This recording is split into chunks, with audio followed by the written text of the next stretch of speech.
স্ক্রিনে কিন্তু আমার নিজের ফটো একটা ওয়ালপেপার হিসেবে সেট করা রয়েছে।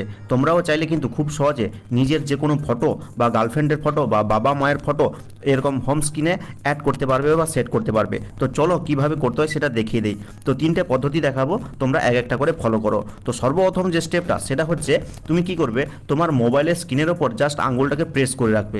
প্রেস করে রাখলে ঠিক এরকম ইন্টারফেস দেখতে পাবে কোনো একটা জায়গায় এই ওয়ালপেপার নামক একটা লেখা উঠেছে। তো তুমি কি করবে, এই ওয়ালপেপার অপশনে ক্লিক করে দিবে, আর ক্লিক করলেই দেখতে পাবে এরকম অসংখ্য ওয়ালপেপার কিন্তু অটোমেটিক চলে আসবে।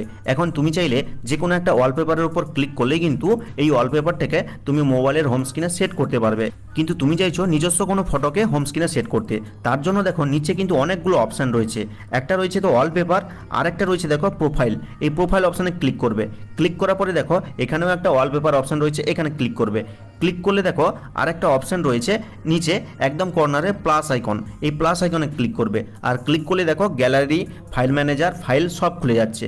এখন গ্যালারিতে ক্লিক করে তোমার পছন্দের ফটোটা বেছে নিবে। তো গ্যালারি থেকে এই ফটোটা সিলেক্ট করেছি, আর সিলেক্ট করার সাথে সাথে এখানে চলে এসেছে। এখন এই ফটোটাকে সেট করার জন্য জাস্ট এর উপরে ক্লিক করব। ক্লিক করার পরে দেখো এখানে অ্যাপ্লাই নামে একটা বাটন চলে এসেছে, এখানে ক্লিক করব। ক্লিক করার পরে সেট অ্যাজ হোম স্ক্রিন নামে একটা অপশান রয়েছে দ্বিতীয়, এখানে ক্লিক করব। ক্লিক করলে কিন্তু এই ফটোটা আমার ফোনের ওয়ালপেপার হিসাবে দেখো সেট হয়ে গেছে, দেখতেই পাচ্ছ।